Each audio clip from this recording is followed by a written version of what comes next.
चलो, मेरा बहुत मन हो रहा है स्टोरी सुनने का। हर बार फेरी आती मेरे पास, आज मैं फेरी के पास जाऊंगा। चलो फेरी को ढूंढता हूँ।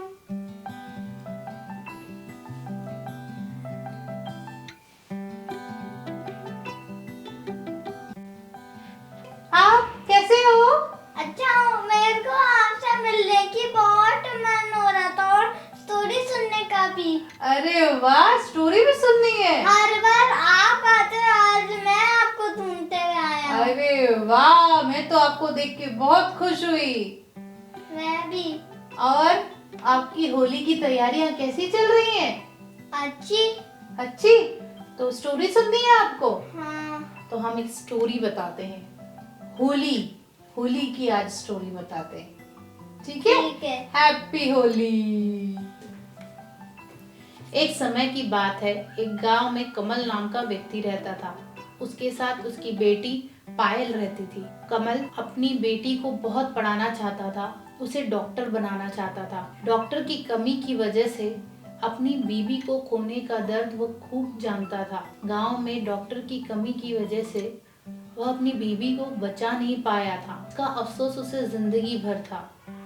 इसलिए वह चाहता था कि वो उसकी बेटी पढ़ लिख कर डॉक्टर बने, गांव में वह सबकी सेवा करे, जब जिसे जरूरत पड़े वह उसको बचा ले। जो उसकी पत्नी के साथ हुआ वह अपने किसी और के साथ नहीं होते देखना चाहता था। और वह एक बैंड कंपनी में काम करता था। शादियों में, त्योहारों में वह बहुत अच्छे से ढोलक बजाया करता था। उसकी ढोलक की ताल पे लोग झूम के नाचते थे। जैसे बैंड कंपनी का वो चेहरा बन गया था। और ऐसे ही वो शादियों में ढोलक बजाता था और लोग उससे झूम के नाचते थे।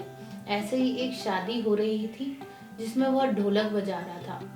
अचानक से उसके हाथ काम नहीं कर पा रहे थे और ढोलक नहीं बजा पा रहा था। उसको कमजोरी सी लग रही थी।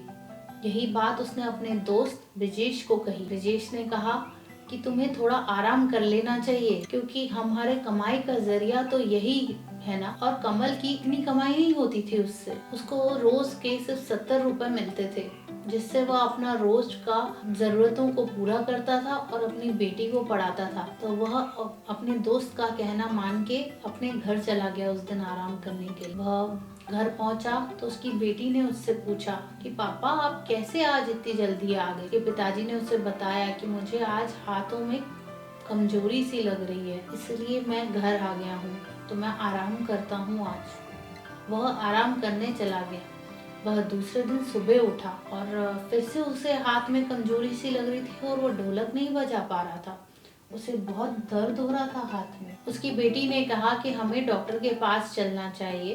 तो वह बेटी अपने पापा को डॉक्टर के पास लेके गई। वह चले गए और डॉक्टर ने उनको देखा और उनको कहा कि इस इलाज में आपको समय लगेगा। आपके हाथ में हड्डियां बहुत कमजोर हो गई हैं। तो कमल ने पूछा कितना समय लगेगा? तो डॉक्टर ने कहा 6 महीने या साल भर भी लग सकता है, लेकिन इस बीच आपको कोई भी भारी सामान नहीं उठाना है, ढोलक तो बिल्कुल नहीं उठाना। तो उसने कहा कि मेरा तो ये रोजी रोटी है, मैं कैसे उसको नहीं उठाऊं, मैं कैसे क्या खाऊंगा, कैसे जीऊंगा। तो डॉक्टर ने कहा कि देखो आपको थोड़ा समय तो देना पड़ेगा, नहीं तो जिंदगी भर ढोलक नहीं बजा पाएंगे। तो वह यह सुनकर आ गया। डॉक्टर के इधर हॉस्पिटल से जैसे ही निकला, फिर वह घर आया तो रास्ते भर यही सोचता रहा कि मैं अपनी बेटी को कैसे पढ़ाऊंगा, मैं अपने रोज की जरूरतों को कैसे पूरा करूंगा। ऐसे ही सोच के घर आ गया और गुजर गए 4 दिन। 4 दिन बाद उसको जरूरतों का एहसास हुआ। उसने देखा रोजी रोटी के लिए सामान कम होता जा रहा है। तो उसने सोचा कि मैं ढोलक बजाने की कोशिश करता हूँ। उसने ढोलक तो उठा दिया, लेकिन उसकी बेटी ने उसे देख ली। पायल ने कहा पापा आप ढोलक नहीं बजाएंगे, डॉक्टर ने मना किया है आपको। उसने बोला डॉक्टर की बात अगर सुनेंगे तो हम अपनी ज़रूरतों को पूरा नहीं कर पाएंगे। मुझे ज़रूरतों को पूरा करना है, क्योंकि देख ले हमारे इधर सामान कम होता जा रहा है, इसलिए ज़रूरी है कि मैं आज ढोलक बजाऊं और जाके कहीं किसी की शादी में इस ढोलक की शायद किसी को जरूरत हो। तो वो बेटी ने कहा, नहीं पापा, आपको मेरी कसम है कि आप ढोलक नहीं बजाएंगे। और यह कसम देकर उसने अपने पापा को तो रोक लिया, लेकिन वह सोचने लग गई कि अब हम क्या करेंगे, क्योंकि ज़रूरतों को पूरा करना भी बहुत ज़रूरी है। पापा का इलाज करने के लिए भी हमें खाना पीना तो सही चाहिए होगा। तो वह पापा का ढोलक उठाती है और वह अपनी बैंड कंपनी में जाती है जहाँ पे पापा उसके काम किया करते थे। तो वहाँ जाके वो उधर से बात करती है कि मालिक कहते हैं कि हम इतनी छोटी बच्ची को थोड़ी ना काम कराएंगे, ये हम नहीं कर सकते। ये बातें ब्रिजेश सुन लेता है, जो कमल का दोस्त होता है, और वह मालिक से बात करने आता है और वह कहता है कि हमें इसको ढोलक बजवानी चाहिए, क्योंकि हम जो ना कर सके कम से कम जरूरतों को पूरा करने के लिए हम कोशिश तो कर ही सकते हैं। होली का त्योहार आया, ऐसे ही बैंड की ग्रुप की जरूरत पड़ी। वहाँ पे सब बच्ची को देखकर हैरान हो गए कि ये बच्ची क्या बजाएगी, लेकिन उसने जो बजाना शुरू किया तो वही अपने पिताजी का जादू छा गया और वह सब लोग मदहोश होके नाचने लगे। यह उसी होली के त्योहार पे एक कलेक्टर जी आए हुए थे। उसने देखा कि छोटी सी बच्ची इतना प्यारा ढोलक बजा रही है, तो वह उससे मिलने गए और उनसे पूछा कि तुम इतनी छोटी होके ढोलक क्यों बजा रही हो।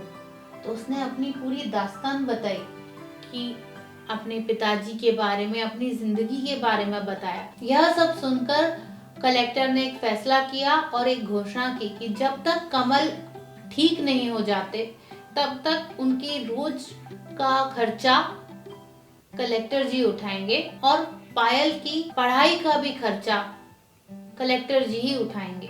यह सुनकर तो पायल बहुत खुश हो गई। कलेक्टर जी ने उसके सर पर हाथ रखा और कहा, हैप्पी होली।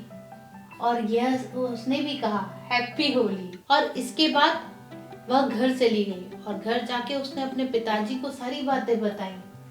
उसके पिताजी ने भी सुनी और वह खुश हो गए और उन दोनों ने एक दूसरे को कहा, हैप्पी होली। ये उनके जीवन की सबसे अच्छी होली थी।